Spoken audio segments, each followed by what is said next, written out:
gcina waphunyuka lo nkosikazi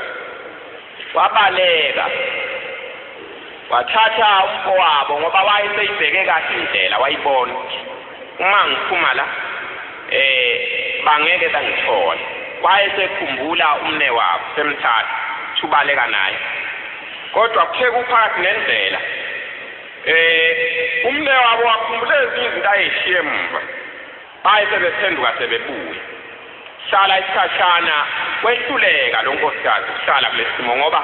ingqondo yakhe yayisivulekile kubuhlungu-ke ukukhanyiselwa into wedwa phakathi kwabantu abaningi ngoba uye ufane nohlanye